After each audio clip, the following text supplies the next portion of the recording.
3,500억 달러를 선금으로 내라는 얘기인데, 선불에서 선물로 내라는 얘기인데, 현금으로.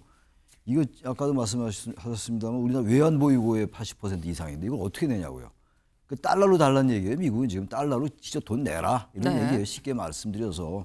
우리 이제 맨 처음에 아까 얘기는 MOU 체결할 때 합의할 때 물론 구두로 했습니다만 보증 대출 보증이 거의 대부분이고 나머지 일부를 이제 직접 투자 이렇게 생각했다는 거예요. 근데 지금 이제 얘기가 전혀 달라지고 있고 그리고 이제 아까 말씀처럼 이재명 대통령이 이거 도장 찍을 수 없는 거다. 도장 찍으면 나라가 망하게 생긴 거거든요. 이재명 대통령이 이번에 미국 가서도 유엔 총회 가서도 트럼프 대통령을 만나지 않고 베센트 미 재무부 장관을 봤거든요. 네. 그런데 트럼프가 거기서 종지부를 찍듯이 저렇게 얘기한 거죠. 네, 선불이다. 3,500불 선불이다. 네. 그러니까 더 이상 얘기하지 말라. 이러니까 앞으로 한미 관계가 굉장히 요동을 칠 가능성도 많고 지금 관세가 지금 15% 하기로 했는데 네. 지금 그게 안 되고 있잖아요. 다른 나라보다 더 지금 더 비싸게 경쟁해야 되는데 이게 해결이 안 되면은 자동차뿐만 아니라 반도체라든지 다른 의약품이라든지 모든 품목에 관세가 올라갈 가능성이 있어서 한국 경제가 큰 타격을 받을 가능성도 있다 이런 생각이 듭니다. 트럼프 미국 대통령 우리 시각으로 새벽 6시 30분쯤 이런 얘기를 했어요. 한국 대미 투자금 3,500억 달러 그건 선불입니다 라고 얘기를 했다라는 거죠. 지금 현재 3,500억 달러 이 투자금 현금으로 이 투자하세요 라고 자꾸 우리나라를 압박하고 있는 트럼프 대통령. 근데 심지어 이게 선불이다 라고 얘기를 했다라는 겁니다. 직접 들어보고 오실까요? Because of the tariffs that are coming in, the deals that are being made, $950 billion in one case, $950 billion where previously they paid nothing. We have, as you know, in Japan it's $550 billion, South Korea is $350 billion now. That's up front. 네, 윤영월 대표님. 네. 선불이라는 게 우리 식당 가서 선불입니다. 그러면은 돈을 먼저 내야 밥을 주는 거거든요. 그럼 지금 이게 투자금 3,500억 달러가 선불이라는 얘기는 3,500억 달러 현금으로 먼저 투자하지 않으면 관세 합의 없다라는 얘기인 거냐라는 생각이 듭니다. 일단은 뭐 그런 뜻을 받아들여집니다. 네. 보통 선불 조건이 식당 아주 손님이 많은 식당 네. 선불 받죠.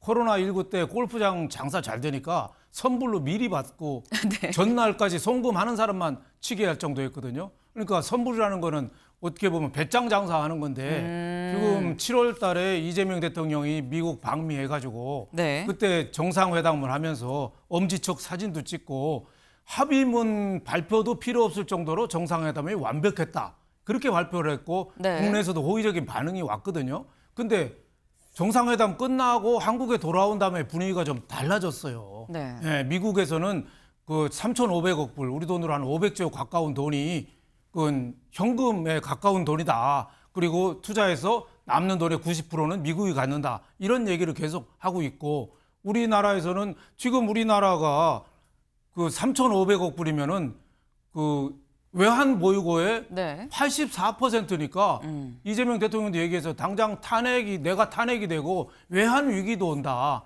그래서 지금 이재명 대통령이 이번에 미국 가서도 유엔 총회 가서도 트럼프 대통령을 만나지 않고 베센트 미 재무부 장관을 봤거든요. 네. 그런데 트럼프가 거기서 종지부를 찍듯이 저렇게 얘기한 거죠. 네, 선불이다. 3,500불 선불이다. 네. 그러니까 더 이상 얘기하지 말라. 이러니까 앞으로 한미 관계가 굉장히 요동을 칠 가능성도 많고 지금 관세가 지금 15% 하기로 했는데 네. 지금 그게 안 되고 있잖아요. 다른 나라보다 더 지금 더 비싸게 경쟁해야 되는데 이게 해결이 안 되면은 자동차뿐만 아니라 반도체라든지 다른 의약품이라든지 모든 품목에 관세가 올라갈 가능성이 있어서 한국 경제가 큰 타격을 받을 가능성도 있다 이런 생각이 듭니다. 네. 지금 선불을 내라는 얘기 이거 보통 배짱 장사 그러니까 잘 되는 식당, 잘 되는 곳 그런 곳에 배짱 장사를 할 때 선불입니다를 보통 내거는데 지금 트럼프 대통령도 배짱으로 나오고 있는 거 아니게 일단 투자부터 입금되는 거 보고 생각할게 라는 입장이다라는 거예요. 근데 지금 말씀하신 것처럼 이게 이제 핫한 문제일 수밖에 없는 게 다른 것도 아니고 3,500억 달러가 지금 우리나라 외환 보유고에서 나간다고 하면 나라가 휘청일 수 있다라는 얘기가 지금 나오고 있는 거죠. 그래서 중앙일보 같이 볼까요?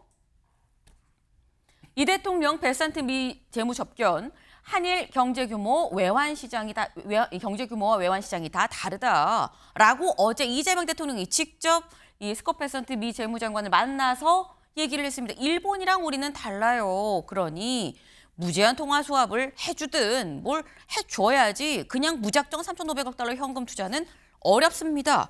라고 얘기를 했었다라는 거죠. 근데 이 얘기가 먼저 있고 그리고 우리 시각으로 오늘 새벽 6시가 넘어서 트럼프 대통령이 선불입니다. 라고 얘기를 한 거예요. 최창일 교수님. 근데 그렇다고 한다면 트럼프 대통령이 베선트 장관한테 이 얘기를 전에 들었을 텐데 전에 듣고 통화수합 후 그래 해줄게.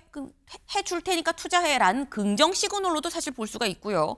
아니면 일단 이건 모르겠고 투자부터 해야 통화 수합이고 뭐고 관세고 그 다음 논의로 넘어갈 수 있어라는 두 번째로 생각도 할 수가 있고요. 어떻게 봐야 되는 겁니까? 직접 투자는 제가 볼 때 우리나라로서는 사실상 불가능한 거예요. 네. 3,500억 달러를 선금으로 내라는 얘기인데 선불해서 선물로 내라는 얘기인데 현금으로 이거 아까도 말씀하셨습니다만 우리나라 외환보유고의 80% 이상인데 이걸 어떻게 내냐고요. 그 달러로 달라는 얘기예요. 미국은 지금 달러로 진짜 돈 내라 이런 네. 얘기예요. 쉽게 말씀드려서. 우리 이제 맨 처음에 아까 얘기는 MOU 체결할 때 합의할 때 물론 구두로 했습니다만 보증 대출 보증이 거의 대부분이고 나머지 일부를 이제 직접 투자 이렇게 생각했다는 거예요. 근데 지금 이제 얘기가 전혀 달라지고 있고 그리고 이제 아까 말씀처럼 이재명 대통령이 이거 도장 찍을 수 없는 거다. 도장 찍으면 나라가 망하게 생긴 거거든요. 지금 이제 그 일각의 얘기는 만약에 이런 식으로 3,500억 달러를 돈으로 주면 1달러에 그 우리 외환위기 때 2,000원 거의 다 된 걸로 제가 기억하는데 네. 1달러에 그 수준까지 간다는 거예요. 그럼 이건 감당할 수 없는 거예요. 도대체 자동차 관세 15% 내리고 이게 의미가 뭐가 있냐라는 생각이 드는데 문제가 이제 자동차에 그치지 않고 다른 것까지 확산이 될까 봐 걱정인데 이게 지금 달러 수합을 하는 게 미국의 기준이 있는 거 아니겠어요? 말하자면 이제 상대국의 금융이 대단히 불안할 때 현재 당장 그리고 미국에 또 큰 영향을 끼칠 때 이때 수합을 하는 거예요 일시적으로. 지금 그런 상황은 아니란 말이에요. 네. 게다가 수합을 하는 게 중앙은행과 미 연준 간에 하는 건데 우리나라 한국은행과 계약을 지금 그 상황도 안 돼 있는 것 같고 법적 제도적 정비도 안 돼 있고 그래서 이건 상당히 큰 문제가 되는 것 같아요. 처음에 대체 우리 국민들은 이러다가 어떻게 협상이 되겠지라고 생각했는데 이게 만만하게 볼 상황은 아닌 것 같아요. 지금 트럼프가 계속 강조하는 걸 봐서는 일단 밀고 가면서 뭔가 협상력을 끌어올리려 하는 것 같은데 우리도 최대한의 마진손이 있는 거거든요. 네. 지금 뭔가 사실 이 사안이 결코 작은 사안이 아니다. 협상이 좀 쉽게 잘 풀리지 않는 것 같다라는 말씀을 지금 하셨어요. 지금 말씀처럼 우리나라 입장에서 더 이상 물러날 수가 없다라는 입장입니다. 왜? 김용범 실장 얘기를 잠깐 들어보고 올까요? 특히 대미 투자 패키지와 관련해서는 상업적 합리성을 바탕으로 한국과 미국 양국의 이익에 부합하는 방향으로 논의가 진전되기를 기대한다고 말씀하셨습니다. 무제한 통화 수합은 필요 조건이죠. 그게 안 되면 우리나라에 미칠 대통령께서 외환 얘기 말씀도 하시고 그랬지만 미칠 충격이 너무 크기 때문에 그러면 그 문제가 해결 안 되면은 도대체 그 다음부터는 나아갈 수가 없는 거예요. 필요 조건입니다. 그래서 그 문제가 해결된다고 당연히 3,500불까지 미국이 요구하는 에쿼티 형태로 된다는 뜻은 아닙니다. 그래서 이제 충분 조건은 또 있어야 되는 것입니다. 충분 조건은 무엇이냐? 특별한 이 정도 크기의 투자를 운용하려면 수출입은행의 지금 현행 어떤 그 규정 가지고는 감당하기 어렵습니다. 그래서 수출입은행 법을 고치든 아니면 정부에 만약에 보증동의안이 필요하다 그러면 국회 가서 보증동의안을 받아야 되겠죠. 그리고 대통령이 누차 지금 강조하시는 상업적 합리성 이런 것들이 충분 조건입니다. 그래서 통화 수합이 무제한 된다고 그래서 그 다음부터 자동으로 다 된다 그건 아닙니다. 하나하나 단계별로 조건을 걸고 그런 건 아니고 최소한 그거는 기본적인 거기에 대한 어떤 미국의 해답이 있어야 그 다음 단계로 나갈 수 있기 때문에 내가 통화 수합을 이야기한 거고. 네, 지금 김용범 실장의 얘기는 쉽게 얘기해서 이런 겁니다. 통화 수합은 필요 조건이다. 그리고 여기에 더해서 충분 조건까지 더해져야 그래야 우리가 미국에 투자를 하고 사업에 얼마를 투자할지 요게 지금 짜이지 않겠느냐라고 지금 얘기를 하고 있어요. 다시 말해서 우리나라는 통화 스와프가 지금 필요 조건이다라고 얘기하고 미국은 투자는 선불이야라고 얘기를 하고 있다라는 거죠. 근데 이런 상황에서 서울신문 같이 볼까요? 네, 오늘 서울신문 1면입니다. 일본에 이어 유럽도 차관세 25에서 15%로 내려갔다, 낮춰졌다. 이제 우리만 남았다. 25% 차관세 내는 애는 우리밖에 없다라는 거죠. 미국과 우리나라 입장이 이렇게 극명하게 갈리는 상황에서 지금 이런 상황, 윤영걸 대표님. 네. 이거 어떻게 해결해야 되는 걸까요? 뭐 조용히 치밀하게 네. 협상을 해야죠. 조용히 네. 치밀하게. 치밀하게. 네. 지금 너무 좀 밖으로 좀 떠드는 경향이 있어요.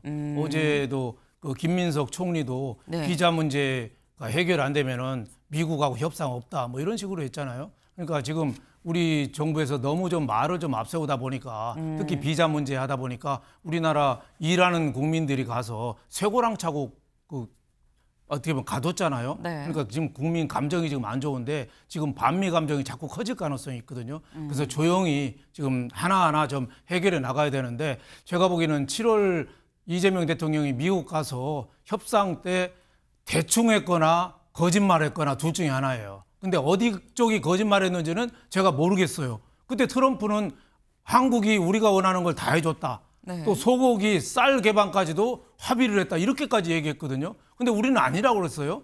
그 당시에 뭐가 있었는지 너무 급해서 날에 촉박해서 좀 서둘러온 게 원인이 아닌가. 뭐 우리 탓도 있고 미국 탓도 있는데 그건 좀 시간이 좀 지나야지 밝혀질 거다 이런 생각이 들고 자칫 우리가 회담이 잘 타결이 안 되면은 네. 미국하고는 우리 경제적인 다른 문제도 많지만 안보 문제가 크거든요. 지금 북핵이 지금 이번에도 이재명 대통령이 미국 가서 얘기했지만은 북핵이 거의 완성됐다는 거 아니에요? 그러니까 더 이상 안보 문제를 좀 좌시할 수 없기 때문에 경제 문제, 안보 문제 두 개를 미국하고 저렇게 오랫동안 이 긴장 상태로 갈 수 있겠는가. 물론 뭐 10월 달에 에이펙 회담에 트럼프 대통령이 오면은 그때 아마 그 분수령이 될 겁니다. 그때 합의를 하든지 계속 이렇게 가든지 10월 달에 합의가 될 텐데 우리가 미국하고는 좀 더 치밀하게 할 필요가 있다. 특히 반미 감정이 커지면은 이재명 대통령 개인 지지율은 오를 테고 국가적으로 경제나 안보는 더 취약해지는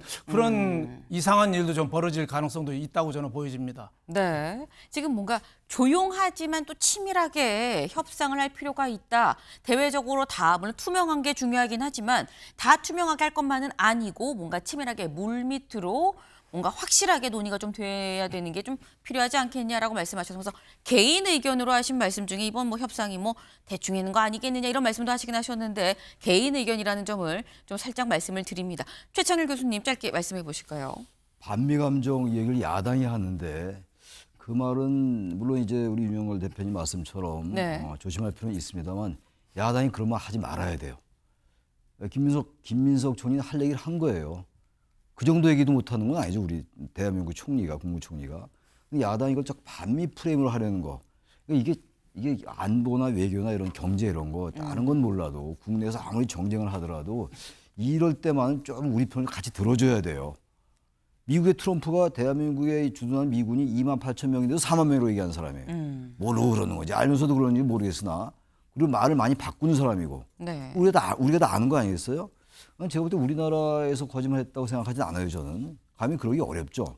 근데 트럼프 대통령이 여러 가지 거래 협상의 기술로 볼 때 트럼프 대통령이 상당히 말을 바꾸고 위협을 최대한 끌어올리고 이런 여러 가지 기술을 좀 구사하는 걸로 저는 보이는데 그런 얘기했다고 바로 야당에서 이거 반미 감정 부추기는 거 아니냐. 반미 감정으로 이제 그 자꾸 프레임 짜려 하는 거. 좀 그건 대단히 경계해야 된다. 협상력을 높여줘야 될 거 아니에요, 야당이. 근데 지금 야당이 오히려 정부의 협상력을 낮추는 것 같아서 그건 대단히 우려스럽다. 제가 그 말씀 좀 첨언합니다. 네.